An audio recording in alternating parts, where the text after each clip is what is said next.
Welcome to BRG's ThinkSet podcast. BRG is a global consulting firm. We help organizations in disputes and investigations, corporate finance, and performance improvement and advisory. We're a multidisciplined group of experts, industry leaders, academics, data scientists, and professionals. Around the world, BRG delivers the inspired insights and practical strategies our clients need to stay ahead of what's next. For more information about BRG, please visit thinkbrg.com.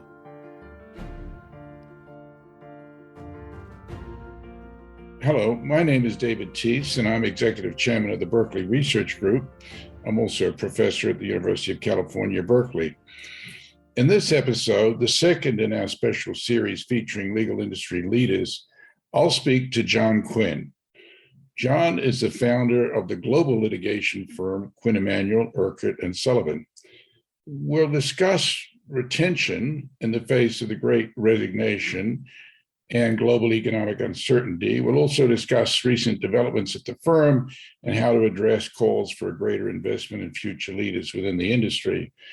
But where I want to begin, John, is with your long-held specialized focus at Quinn on litigation. You're known globally as a high-powered litigation, no longer a boutique, but litigation-focused firm, and you're stuck to your guns on that. You've not, to my knowledge at least, diversified beyond that. I'd like to hear your view of how that strategy is working and whether that is your North Star for the next few years. David, I think that's always been our North Star, and it will be our North Star forever. We have found that focusing only on one thing, that is litigation, which is a world unto itself, has been very powerful for us, both internally as a force for cohesion in the firm and also in terms of our message to the business and legal community. We, of course, are involved in all different types of disputes, substantive areas. We have lawyers who specialize in patent litigation, antitrust litigation, white-collar work, international arbitration, a lot of different disciplines within litigation. For us, it's all litigation all the time, and I can't imagine that we would ever change that. It's diversified in the sense it's across practices, but it's inherently focused in a very narrow way around litigation. So you would say that you're diversified while being specialized. Is that a fair summary? Yeah, I mean, pretty much any type of business dispute. I mean, there are a handful of areas where we don't practice, like we don't really have a international trade practice like customs and tariffs and the like. We don't practice in that area. There have been times in the past when we did. But pretty much any type of business dispute we would see as being within our purview. How do you get proactively involved, if at all, in sort of shaping corporate decisions and shaping, I suppose, decisions whether or not to litigate, given the amount of change we've got going on right now? Part of our practice does involve helping to navigate legal risk. A lot of times we're getting a call on a project or a matter. It might be a fund that does distress investing and they want to kind of bounce around the idea about how might this play out? Do we read the instrument or the indenture the way they do? Do they have rights they could assert? If they assert them, is there likely to be litigation? What would that look like? Or in the patent area, does this company have the freedom to operate that they think they do? Is this a good patent or not a good patent? In the white collar area or dealing with regulators, you're often trying to persuade the government not to start a proceeding, and your biggest successes the world never hears about. So there is that element to it where we're talking to people about legal risks, helping them avoid legal risk, helping them come up with ways to stay out of a courtroom, actually. There is a little bit of an advisory front end, but it's all very much under the shadow of litigation and trying to avoid it rather than embrace it. Exactly. Now, with the pandemic and the changed work environment and a lot of lawyers wanting to work permanently from home, how is that impacting you? We understand in London that you've taken more space, so obviously there is still a demand for in-office activity of some kind.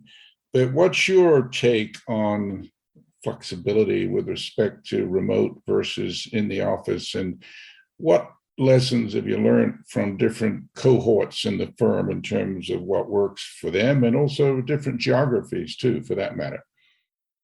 Well, we've taken kind of a unusual or different approach to this than most firms, as I understand it. We've announced a policy. We announced this months ago that for the indefinite future, any lawyer can work from anywhere. So we're not saying you have to be in 2 days a week, you have to be in 3 days a week. We're saying you don't have to be in at all. You can work from anywhere. I mean, the original motivation really was a recruiting one. We thought there might be some great lawyers who would be a good fit for us, but for whatever reason, they happen to be in Boise or Charleston or Des Moines. And adopting such a policy would enable us to recruit lawyers who would be a good fit in the firm. So in terms of the demand for in-office utilization, it varies very much by locality. In Los Angeles, where I am, even before the pandemic, I would say that at most 40% of the offices ever saw a human being in them. And the pandemic has only made the utilization lower. So we have given up 3 floors of space in our offices in downtown Los Angeles. We've given up a floor of space in San Francisco. We're going to be looking closely at space utilization and needs as leases come up. There are people who want to be in the office. So we also have to think about them and how do we create a vibrant and attractive office environment for people who want to come in. Part of that is having a certain amount of density. It doesn't help if you have 6 or 7 floors of space with a handful of people on each floor, and they still feel like they're pretty much alone. So we want to create an in-office experience which will be attractive to those people who want to have that. It very much depends on locality. Our New Yorkers say they like getting back to the office and that more people are coming back. There are some offices where we've taken on new space. Chicago, we've taken on new space. As you say, in London, we took on additional space. So it seems to be like a local cultural issue. Well, that's interesting. It actually aligns a little bit with our own experience at the Berkeley Research Group. We're not homogeneous, and some people like to come in the office, some don't. Here in Northern California, much to my surprise, it's the young folks that want to come in, and they want the more senior people to come in because I think they realize that there's learning and mentoring that takes place. Many of us are crafting ways through that allow for choice, both geographically within different practice groups and so forth. So that's really quite hard to do. And it seems like you're doing it successfully. While we're talking about learning and training, how are you managing with the associates and their needs and requirements for training and ensuring that there's opportunities for young lawyers? Have you got structured programs for advancing people, or is it once again an office by office endeavor? That, of course, is the biggest challenge to remote working. We all learned by sitting in offices next to other people, maybe sharing offices in my case with a more senior associate at Cravath many, many years ago, hearing that person talk on the phone. And that's how a lawyer talks. That's what it must be to be what I am, an associate in a big law firm. And the water cooler conversations and the drop-ins. How do you replicate that? I'm not sure that you fully can. But what we can do is create a network of mentorships, check-in calls. And in our case, we've developed something we call the Quinn Academy, where basically we have scores of programs which we're rolling out. Educational programs, seminars are entirely voluntary that people can dial into on different subjects. So we're very conscious that we need to have offerings like this. It serves 2 purposes. One, help people to stay connected, and also the mentoring, the substantive education aspect of it. But clearly, this is a challenge. Well, that's great. You've actually got some structure around it, and perhaps you've given us an idea at the Berkeley Research Group to start our own academy. We sort of have elements of that, but I think it would be good to formalize it so people know that this is a way to learn and that we're all investing in it together. Now, in recent years, you've grown a fair amount in Europe, John, as well as migrated southward in the United States and east. What drives your geographic expansion, particularly the international side, in as much as international is often a sticky wicket, as the British would say? How have you navigated it, and what learnings have you got to share with respect to global expansion? Well, the expansion has always very much been opportunistic. We never had a grand plan. It's very much been driven by the opportunities that we thought we saw. Like our largest office outside the US is in London. And we decided over 20 years ago that There was an opportunity, an unmet need to represent parties, counterparties who had claims to bring against the world's largest money center banks.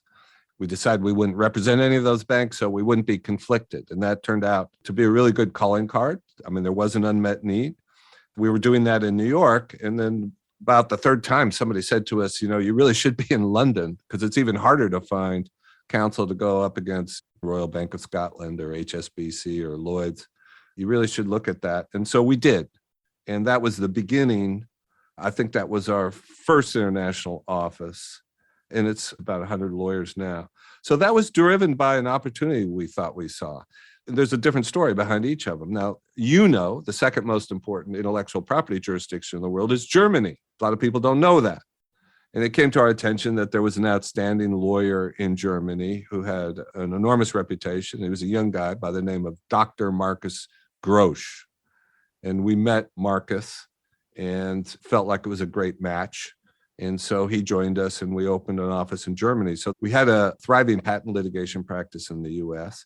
Any major technology dispute, you're going to have a case in the United States District Court somewhere, often in Texas or Northern District of California, or these days Delaware.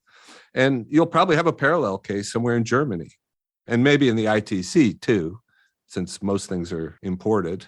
So there was an opportunity there to tack on to an existing practice, the ability to offer one-stop representation under one roof in the most important litigation forums. Paris, it was a story about the growth of our international arbitration practice. We started to grow that in London. It seemed to be a natural thing for us to be doing in London. Solicitors, of course, don't do what American trial lawyers do, but the closest thing seemed to be international arbitration. So we thought, well, we should look into doing that. We recruited some international arbitration practitioners in London. And then Philippe Pinsol, who was then with Shearman and Sterling in Paris, heard what we were doing in London and contacted us. And gee, would you ever think of opening a Paris office? So that was an opportunity to grow our international arbitration practice. So, I mean, each one of these, there's a different story behind it. You've got a lot of agility. I've always been impressed by how quick you can respond to new situations. Tell us a little bit about how your partnership works. And I'm inferring that the partnership cedes a fair amount of discretion and authority to yourself and other leaders, and that enables you to respond quickly and move forward. Is there any comments you'd like to make about how your governance works compared to other law firms? I do think we're relatively nimble. We haven't historically had a lot of committees. We check with people and try to act quickly to seize on opportunities as they present themselves. We have changed the leadership at the top a little bit recently. I was the only managing partner in the past. I'm now managing partner and chairman, and there's two other managing partners, Mike Karlinski and Bill Burke, but I don't think it slowed down our flexibility and our ability to react to opportunities as they present themselves. It's true. Many other firms have a number of committees and a lot of hoops that people have to go through before they make a decision about, should we open an office? Should we bring in this lateral partner? We haven't had so much of that. We do try to run our traps, try to make sure people are on board for a change or an extension of our practice, but there's not a lot of formality at our firm in that respect. And if there's a successful venturing out or possibly an unsuccessful one, does it fall equally on the entire partnership, or are there ways in which risk gets mitigated by various groups so that you have a broader operating freedom, if you will? No, we're one firm. We are one firm with 30 offices. It all is one pot. Risk is not allocated differently to any pot or group of partners. Now, back to a little bit more about employment, particularly the young ones wanting more than good compensation. Are you adjusting your bonus program to recognize that, or is it pretty much business as usual inside the existing structures that you have in place? Well, of course, we're always looking at it. The goal is to try to recognize in many different ways that partners can contribute to the success of a law firm. In terms of associate compensation, that's very much market driven. We try to stay on the top of the market. We think we are. We think our associates deserve that. And we need to offer top of the market to get the kind of the stellar talent that we want to have at our firm. You're always looking at compensation, refining it, trying to do a better job. There's no one system that's perfect. There is no formula. There's nothing in the Old Testament or the Talmud or in the constellations that you can look to say, this is the right answer. This is what this person should be compensated. It's a discussion. It's an effort to try to get numbers that will generally be perceived as fair. And that's an ongoing project. So, John, I remember when you got started, I think it was in 1986, and I was working with the late Bill Urquhart and Dale Oliver and some others there. And you've clearly come a long way from a single office firm. When you look back, what are the key pivot points, if any, or has it been a gradual, steady evolution along the same trajectory? Have there been surprises? Have there been critical decision points? Is there anything that's salient over the last 2 or 3 decades that you would identify? I think it's been a pretty consistent progress. Once we decided to not be a single office firm, we opened up in Northern California. And then one pivotal point was deciding to open an office in New York. Both Bill and I started our careers in New York. We knew a lot of people there. And it just dawned on us one day, maybe we should have an office in New York. And of course, that's been fabulously successful. It's our largest office, has been for some number of years. And it's the biggest legal market in the world. Certainly, I would say that opening in New York was very important. And then taking the leap to open in London and being open to the different opportunities as they presented themselves. And then in Asia, it gained momentum as we developed a reputation and were known as a very high-end, successful litigation firm. Opportunities came our way. People started to come to us. It was key that we were always willing to entertain those kinds of opportunities. We had no preconception about how big we ought to be or where we ought to be, just that everything should contribute to our goal of being successful and getting great results for our clients. And then I would say Bill Urquhart, he joined us when we were maybe 15 lawyers, I think, a couple of years after we started, was clearly a pivotal event because Bill was so talented and inspirational and did so much to inspire people and help us recruit people. It's really hard to imagine our firm without Bill. Yes, indeed. And my final question, I suppose, is the pandemic, was it a pivot point? Is it too soon to tell, or was it just another small step in the evolutionary growth of the firm? Well, I think it was a pivot point for everyone. It was a pivot point for the civil justice system. I think people who do what we do, litigators, judges, courts, learn some things about what can be done remotely that once learned cannot be unlearned. The day when in Los Angeles, for example, you'd have a law in motion day Monday morning, you have a calendar of 50 matters and 50 lawyers sit in the courtroom waiting for their number to be called, and they're there up at the podium for 15 minutes or less. I think those days are kind of behind us. The day when it was assumed that if a deposition is going to be taken, everybody's going to have to get on an airplane or a taxi and travel and sit across a table, that's the only way to do things. That's no longer true. We've learned that you can take depositions and defend depositions very, very effectively, not in person. So I don't think it's any different for us in terms of an inflection point. For the system and for the profession, I think it's been a profound inflection point. Well, thank you, John. That's a great and significant note to end on, and we look forward to talking again sometime in the future. Thank you again. Look forward to it, David. Thank you. Take care. Bye-bye.